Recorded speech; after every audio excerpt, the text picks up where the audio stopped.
Hello दोस्तों, तो इस वीडियो को शुरू करने से पहले चलिए कुछ देखते हैं। तो दोस्तों चलिए एक हम लोग देखते हैं, कुछ आपको दिखाना चाहता हूँ मैं यहाँ पर। उसके बाद आप सोच विचार करना कि आखिर क्या हुआ है। तो ये मेरे चैनल का खुला हुआ है और यहाँ से नोटिफिकेशन पर चलते हैं। तो यहाँ पर आपको बहुत सारे कमेंट दिखाई देंगे। यहाँ पर कुछ कुछ कमेंट्स को आपको बहुत गौर से देखना है। अब जैसे ये संध्या शर्मा P1K, इस चैनल को, इस कमेंट को देखो ध्यान से क्या लिखा है। बहुत बहुत थैंक यू भैया, जय श्री राम। आपको परेशानी से निकले तो मेरी आईडी खोजने के लिए। आपके परिवार बहुत खुश रहे, आबाद रहे। इस तरीके से बहुत अपने शब्दों में शायद इन्होंने अपने बोलकर इसमें टाइप किया है, इस वजह से ऐसा आया है। अब फिर एक नीचे कमेंट ये भी है, भैया हमसे बात हो सकता है, आज घर पर हैं। ये पहले का कमेंट है, 23 आवर से वो, यानी कि 23 घंटे पहले का है। और ये वाला आप कमेंट देखोगे तो 1 घंटे पहले का है। ठीक है, उसी के बाद हम लोग दूसरा कमेंट देखते हैं। यहाँ से भी आप देखो, इस कमेंट को भी थोड़ा सा रीड करो। यहाँ भी कुछ इसी तरीके से अपने शब्दों में उन्होंने बोल कर बयां किया है। सब कुछ अच्छे से, मतलब जैसा उनको समझ में आया उन्होंने वैसा रिप्लाई किया है। और ये भी कितना, 1 घंटे पहले का है। ठीक है, उसके बाद देखो एक है 2 घंटे पहले का है। ये कमेंट है, भैया प्लीज बता दीजिए, मेरा आईडी निकल गया, हम चला रहे हैं, बाकी हमको पता नहीं कि कहाँ से आईडी हमको मिला। ठीक है, ये कुछ कमेंट है। फिर यहाँ से दूसरा कमेंट, उसके बाद हम लोग इनके चैनल पर विजिट करेंगे कि आखिर इनका चैनल है क्या। ठीक है, एक कमेंट ये भी देख लो, भैया बहुत बहुत थैंक यू, आपका घर परिवार बहुत खुश रहे, आबाद रहे। आपके लिए क्या आगे बढ़ा, कुल परिवार बड़ा सब केहू, इतना हमारे साथ देने के लिए बहुत बहुत थैंक यू। तो ये उनके दिल की आवाज आ रही है, जिसको कि उन्होंने कमेंट के माध्यम से बताया है। ठीक है, तो ये तो कुछ बहुत अच्छे अच्छे एकदम इमोशनल कर देने वाले कमेंट्स हैं। अब ये भी कमेंट उन्हीं की है, जो कि अलग आईडी से उन्होंने की है। ठीक है, ये भी कमेंट उन्हीं की है।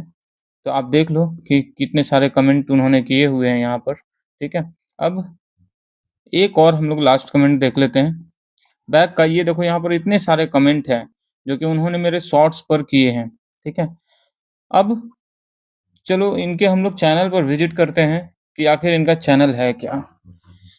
तो यहाँ से हम लोग इनके आईडी पर क्लिक करते हैं, चैनल को विजिट करते हैं यहाँ से, और ये हमने कर लिया व्यू चैनल। ठीक है, अब यहाँ से संध्या शर्मा दीदी का चैनल ओपन हो गया है। आप यहाँ देखेंगे तो ये कितना, इसमें 8.06 के सब्सक्राइबर हैं, 8000 सब्सक्राइबर हैं। और मेरे खुद के चैनल पर अभी तो 1000 सब्सक्राइबर भी नहीं हुए हैं। और यहाँ पर वीडियोस देखो आप, 2.3 के वीडियोस। मेरे पर तो अभी मतलब 600 भी नहीं हुए वीडियोस, लेकिन दीदी के चैनल पर लगभग 2500 वीडियो होने को हैं। अब दीदी किस तरह का कंटेंट डालती है, आप ये देख लो जरा सा। अगर हम लोग वीडियोज पर क्लिक करें तो ये इस तरह के वीडियो हैं दीदी के चैनल पर। ठीक है, 11 व्यूज 4 दिन 3 दिन, मतलब 10-10 मिनट के भी है।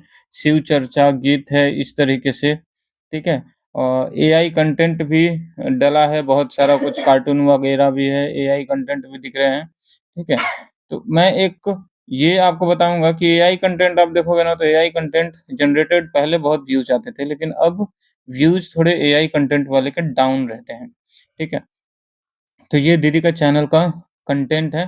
ठीक है, ये तो लॉन्ग वीडियोस के हैं। शॉर्ट्स पर अगर हम लोग क्लिक करें तो अच्छा, वीडियोस का पॉपुलर अगर हम लोग देखें, पॉपुलर में तो देखो सबसे पॉपुलर में वीडियोस इसी तरीके से व्यूज हैं। ज्यादा व्यूज तो नहीं है, लेकिन फिर भी हैं।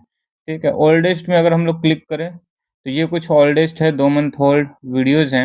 यहाँ से अगर हम लोग शॉर्ट्स सेक्शन में जाएंगे तो शॉर्ट्स में भी देखो इस तरीके का वीडियो डला है दीदी के चैनल पर, एआई जनरेटेड भी है, सब कुछ है।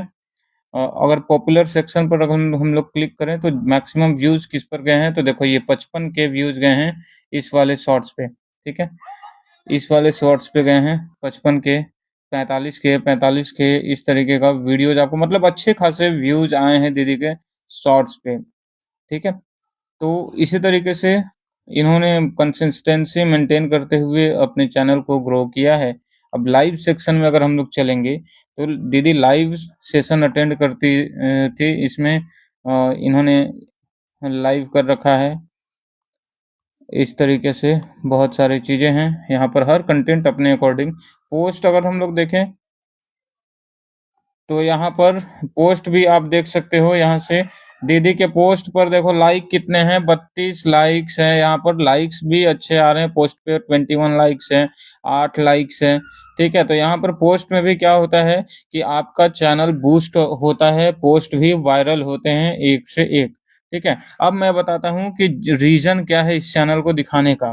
ठीक है, आज से 2 दिन 3 दिन पहले ये दीदी का चैनल डिलीट हो गया था, यूट्यूब ने इसको हाइड कर दिया था। अब चलो बात करते हैं इस चैनल के ऊपर। तो इन कमेंट्स को आपने देख लिया होगा दोस्तों। अब सोचो कि ये इस कमेंट के पीछे आखिर कौन सी भावना छिपी हुई है। इतने इमोशनल कमेंट्स आज तक मेरे चैनल पर कभी मुझे नहीं मिले थे। इन कमेंट्स ने मुझे सोचने पर मजबूर कर दिया और इतना अंदर तक मुझे हिला दिया इस कमेंट ने कि मैं एकदम इमोशनल सा हो गया। तब फिर मैंने सोचा कि मुझे इस टॉपिक पर वीडियो बनाना चाहिए। देखिए यूट्यूब पर इतने सारे क्रिएटर्स मौजूद हैं, लेकिन सारे क्रिएटर्स के पास इतनी जानकारी नहीं होती है कि किस तरीके से यूट्यूब की पॉलिसी काम करती है। और कुछ ऐसा ही इस चैनल पर भी हुआ। संध्या दीदी का चैनल बहुत अच्छे से ग्रो अप हो रहा था, ग्रो होता जा रहा था धीरे धीरे। आपने देखा कि किस तरीके से 8,000 सब्सक्राइबर हैं उस चैनल पे और किस किस तरीके के कंटेंट उस पर दीदी ने डाले थे। अब मैं बताता हूं कि इसके पीछे क्या रीजन है, इन कमेंट्स के पीछे क्या रीजन है और क्यों दीदी ने इतना इमोशनल कमेंट्स मेरे शॉर्ट्स पे और मेरे वीडियोस पर किए। क्योंकि आपको पता है कि जैसे मैं क्रिएटर हूं, वैसे ही बहुत सारे क्रिएटर्स होते हैं, लेकिन क्रिएटर्स का कॉन्टेक्ट नंबर ढूंढना अगर किसी ने पब्लिक कर रखा है तब तो मिल जाता है। लेकिन ना तो मैं संध्या दीदी को जानता हूं पर्सनली, ना ही वो मुझे जानती है, लेकिन इसी तरीके से किसी कमेंट से हम लोग एक दूसरे से मिले और मिले in the sense online platform पर ही हम लोग इस्तेमाल किए प्रॉब्लम को सॉर्ट आउट करने का। अब आपको लग रहा होगा कि आखिर प्रॉब्लम क्या है। आप जैसा देख पा रहे हो कि मेरे चैनल पर उतने ज्यादा सब्सक्राइबर नहीं है जितने की संध्या दीदी के चैनल पर है। संध्या दीदी जानकारी का अभाव, उनके कमेंट्स को देखकर आपको लग रहा होगा कि हाँ ठीक से कमेंट नहीं लिख पा रही हैं वो। क्यों? क्योंकि उनके पास टाइम नहीं है वो टाइप करने का।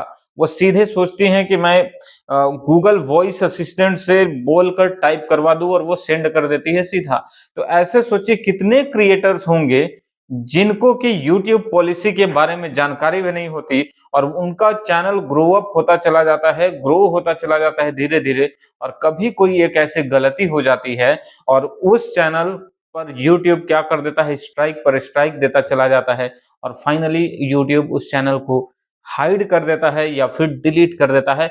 आप उस चैनल को एक्सेस नहीं कर पाते हो। कुछ ऐसा ही उस चैनल पर भी हुआ और उस चैनल पर क्या-क्या टेक्निकल इश्यूज थे, आज हम लोग सब कुछ इसमें डिस्कस करेंगे, आपको बतौर स्क्रीन पर दिखाएंगे भी। और ये वीडियो का मकसद मेरा सिर्फ और सिर्फ नॉलेज पर्पस से है, ताकि किसी के साथ भी अगर ऐसा प्रॉब्लम हो ना तो वो पैनिक ना करे और पहले एफर्ट लगाए अपने चैनल को वापस लाने का। क्योंकि हम लोग यूट्यूब कोई भी अपने क्रिएटर्स को नहीं छोड़ना चाहता यूट्यूब, क्योंकि यूट्यूब भी क्रिएटर के दम पे ही चल रहा है। तो यूट्यूब कुछ भी एक्शन लेने से पहले क्रिएटर्स को मेल के माध्यम से, ईमेल के माध्यम से जरूर ही इंफॉर्मेशन देता है कि आपके चैनल पर ऐसे कंटेंट्स है, उसको हम लोग हाइड कर रहे हैं। तो आपका क्या कहना है इस पर? रिव्यू एंड टेक एक्शन का भी ऑप्शन वो देती है ईमेल के माध्यम से, आप अपील कर सकते हो। और अगर यूट्यूब को लगा कि हाँ आपकी अपील जायज है तो वो सारे जो भी इश्यूज होते हैं उसको वो वापस कर लेती है। तो ऐसा ही कुछ दीदी के चैनल पर भी हुआ था। पहले तो मैं बताता हूं कि दीदी की आईडी में जो ईमेल आईडी थी ना, वो उस ईमेल आईडी पर जो डेट ऑफ बर्थ था वो 13 साल से कम का डेट ऑफ बर्थ डला हुआ था। और जैसा कि आप लोग जानते हैं कि ऑस्ट्रेलिया में 16 साल से नीचे के बच्चे गूगल का कोई भी प्रोडक्ट यूज नहीं कर सकते, ईमेल आईडी जनरेट नहीं कर सकते हैं वो। लेकिन इंडिया के लिए ये कंडीशन 13 साल का है। 13 साल से ज्यादा के बच्चे होंगे तभी वो ईमेल आईडी एक्सेप्ट होगा, जनरेट होगा। लेकिन दीदी का जो ईमेल आईडी था उसमें जो डेट ऑफ बर्थ मेंशन था वो 13 साल से कम का हो जा रहा था, जिसकी वजह से ये प्रॉब्लम आया। और सिर्फ यही प्रॉब्लम नहीं आया, दीदी के चैनल पर चाइल्ड सेफ्टी कम्युनिटी गाइडलाइंस का भी स्ट्राइक लगा था और जो लाइव सेशन में एक बच्चा आ गया था उसकी वजह से भी टेक्निकल इश्यूज फेस करने पड़े इस चैनल पर। तो बतौर हमने ना उनके ईमेल आईडी का एज वेरिफिकेशन किया, बल्कि उनके ईमेल आईडी पर रिकवरी ईमेल आईडी नहीं थी, कोई भी दूसरा कॉन्टेक्ट नंबर नहीं था जिससे कि बाद में ऐसा कुछ प्रॉब्लम हो तो उस ईमेल आईडी को रिकवर किया जा सके। पहले उनके ईमेल आईडी में एज वेरिफिकेशन की, उसके बाद उसमें हमने रिकवरी ईमेल आईडी डाला, मोबाइल नंबर डाला और एज वेरिफिकेशन सक्सेसफुली कंप्लीट हो गया। एज वेरिफिकेशन अगर कंप्लीट नहीं कर पाते हो आप, तो आप ईमेल आईडी को लॉगिन भी नहीं कर पाओगे, क्योंकि उसको गूगल वापस ले लेता है और इसको आपको बचाने के लिए मात्र 26 दिन का गूगल अपना डेडलाइन देता है कि अगर आपको ये ईमेल आईडी रिकवर करनी है तो आपके पास 26 दिन है। 26 दिन के अंदर आप अगर एक्शन ले लेते हो, एज वेरीफाई कर लेते हो, तो आपका ईमेल आईडी बचा रह जाता है। अब सोचो कि एक यूट्यूब चैनल ईमेल आईडी से लिंक्ड रहता है, अगर वो ईमेल आईडी ही लॉक हो जाए, डिलीट हो जाए या गूगल खुद उसको हटा दे तो आपके चैनल का क्या होगा। तो उसका एक अलग ऑप्शन होता है जो कि हम लोग फिर किसी नए वीडियो में डिस्कस करेंगे कि कैसे हम लोग अपने यूट्यूब चैनल को बचा सकते हैं अगर ईमेल आईडी डिलीट भी हो जाए तो अब हम लोग बात करते हैं दोस्तों कि ये जो समस्या थी वो क्या थी। तो ईमेल आईडी वाली समस्या तो आपको पता चल गया। तो हमने सबसे पहले ये सारे प्रॉब्लम को सॉर्ट आउट करने के बाद दीदी के यूट्यूब चैनल पर हम लोगों ने देखा, ईमेल आईडी पर चेक किया तो वहां पर कम्युनिटी गाइडलाइंस का एक इंफॉर्मेशन आया हुआ था, चाइल्ड एंड सेफ्टी एक्ट वाला। तो उसको बहुत ध्यान से हमने पढ़ा और उसके बाद वो सारे, और इस एज वेरिफिकेशन के लिए भी मैं बता देता हूं कि आपके पास डॉक्यूमेंट्स होने चाहिए, या तो आपके पास पासपोर्ट होना चाहिए, पैन कार्ड होना चाहिए और ड्राइविंग लाइसेंस होना चाहिए। Aadhaar is not allowed.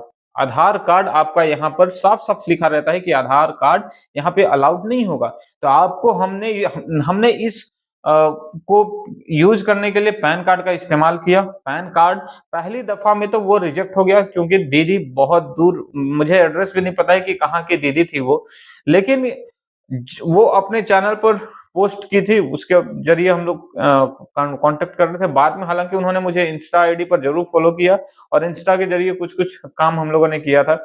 अब दीदी ने पहली दफा जो पैन कार्ड का इमेज भेजा था वो बहुत ही ब्लर था। मतलब यूट्यूब चाहता है, गूगल चाहता है कि उसके पास जो भी डॉक्यूमेंट जाए वो नीट एंड क्लीन जाए, तो पहली दफा में तो उसको रिजेक्ट कर दिया। जब दोबारा अब कांटेक्ट नहीं हो पा रहा था हमारा, फिर 2-3 दिन हो गए, 4 दिन हो गए, फिर दी ने मुझे कमेंट के माध्यम से पिन किया। उसके बाद हमने दोबारा से चेक किया तो वह रिजेक्शन का मैसेज था। हमने फिर से उसको दोबारा अप्लाई किया। इस बार एकदम पूरा अच्छे तरीके से नीट एंड क्लीन डॉक्यूमेंट को हमने अपलोड किया। तुरंत 1 सेकंड के अंदर एज वेरीफाई हो चुका। अब एज वेरिफिकेशन का मतलब है कि अब ईमेल आईडी आपका सुरक्षित हो चुका है। तो ईमेल आईडी सुरक्षित करने के बाद जब हमने यूट्यूब को लॉगिन करना चाहा तो लॉगिन नहीं हो रहा था, क्योंकि थोड़ा सा टाइम लगता है एल्गोरिदम को शुरू करने में, फिर से सारी चीजें, ठीक है। तो वहां पर लॉगिन तो हो रहा था, लेकिन किसी वीडियो पर कमेंट नहीं जा रहे थे, इधर आ रहा था। उसके बाद 24 घंटे लगे इसको चैनल को वापस लाने में, वीडियोस को वापस लाने में, सब कुछ एक्सेस कर पाने में। ठीक 24 घंटे के बाद सारा चैनल, जो भी सब्सक्राइबर थे, दिखने लगे, वीडियोस पर कमेंट हम लोग दूसरों के करने लगे। तो ये एक बहुत बड़ा हमने आज काम किया। किसी तरीके से अगर किसी का चैनल हाइड हो जाए, खास करके ईमेल आईडी के कारण या फिर कम्युनिटी चाइल्ड सेफ्टी वाला जो पॉलिसी है उसके कारण, तो आपके पास मौका होता है आपके चैनल को रिकवर करने का, लेकिन इंफॉर्मेशन प्रॉपर होनी चाहिए। अब उस दीदी ने बताया हमें कि कोई उनसे 1000 रुपए का डिमांड कर रहा था उनके चैनल को रिकवर करने के लिए। तो मैं ऐसे लोगों को कहना चाहता हूँ, आप लोगों ने देखा होगा कि एक बस ड्राइवर होता है ना, वो दूसरे ड्राइवर से कभी बस का भाड़ा नहीं लेता, फेयर नहीं लेता, ठीक है। ऑटो ड्राइवर दूसरे ऑटो ड्राइवर को नहीं लेता। अरे यार, हम लोग भी क्रिएटर हैं, तो एक क्रिएटर अगर दूसरे क्रिएटर का साथ नहीं देगा तो फिर क्रिएटर होने का कोई मतलब नहीं रह जाता। अब ऐसे बहुत सारे यूट्यूबर होते हैं जिनको जानकारी का अभाव नहीं होता है, और उन लोगों को बेवकूफ बनाकर, आपके पास नॉलेज है तो अपने नॉलेज के लिए आप दूसरों को बेवकूफ बनाकर सोचो, उनका चैनल पर अगर कोई इनकम भी नहीं शुरू हुआ हो और आप पहले ही 1000 रुपए अगर डिमांड कर दो, तो फिर क्या ही फायदा हुआ आपके क्रिएटर होने का। शर्म करो ऐसे क्रिएटर्स ठीक है? तो मैं कोई बड़ा यूट्यूबर नहीं हूँ, लेकिन एक ना एक दिन तो बड़ा बनूँगा, है ना? लेकिन जब भी मैं ऐसा कोई काम नहीं करूँगा, मैं किसी से कोई पैसा नहीं लूँगा इस तरीके के हेल्प करने के लिए। तो अगर आप इस वीडियो को तब देख रहे हो जब आपके पास अगर कोई समस्या है, आप कमेंट करो, कमेंट में अपनी समस्या लिख देना, चाहे ये वीडियो जब भी आप देख रहे हो, कमेंट में लिख देना, हम आपकी हेल्प करेंगे, ज़रूर करेंगे और वो भी फ्री ऑफ कॉस्ट करेंगे, आपसे कोई भी चार्ज नहीं लेंगे। तो ऐसा हर एक क्रिएटर्स को करना चाहिए, क्योंकि जो खुशी आपको पैसे से मिलेगी ना, उससे दोगुनी खुशी इस तरीके के कमेंट्स पढ़कर आपको मिलेगी। वो सुकून उस कमेंट से जो मिलेगा, वो पैसे से आपको नहीं मिलेगा। पैसा क्या है? पैसा तुरंत खत्म हो जाएगा, लेकिन वो कमेंट आपको हमेशा याद दिलाती रहेगी कि आपने किसी की मदद की है, ठीक है? तो काम हमें ऐसा ही करना चाहिए कि जिससे हमें खुशी मिले, ठीक? तो आज के डेट में वो चैनल बहुत अच्छे से अब रन कर रहा है। दीदी सब कुछ इसमें अपलोड कर पा रही है, इस्तेमाल कर पा रही है। हमें हमेशा एज़ अ क्रिएटर ध्यान रखना है कि यूट्यूब के पॉलिसी के अगेंस्ट कभी भी नहीं जाना है, क्योंकि आपके पास भले ही मिलियंस ऑफ सब्सक्राइबर हो जाएँ, लेकिन यूट्यूब की पॉलिसी ये नहीं देखती है, नंबर ऑफ सब्सक्राइबर नहीं देखती, वो देखती है कंटेंट, कंटेंट उसके अकॉर्डिंग है कि नहीं है। तो आज की ये कहानी थी पूरी की पूरी संध्या दीदी के चैनल के बारे में, क्योंकि ऐसे समस्याएँ बहुत सारे लोगों के साथ आ सकती है, इसलिए मैंने सोचा कि इसको शेयर करना चाहिए। तो अगर आप कभी फँस जाओ इस तरीके से, तो एक कमेंट करके इस भाई को ज़रूर याद कर लेना, क्या पता कि आपका भी इसी तरीके से कोई प्रॉब्लम का सॉर्ट आउट हो जाए। और इस वीडियो में आप आवाज़ सुन रहे थे हमारे इस ग्रैनारो P3 माइक से। आवाज़ कैसी लगी एक बार ज़रूर कमेंट में बताइएगा। तो मिलते हैं नई वीडियो में, तब तक अपना ध्यान रखिए, ख्याल रखिए। Till then take care, good bye.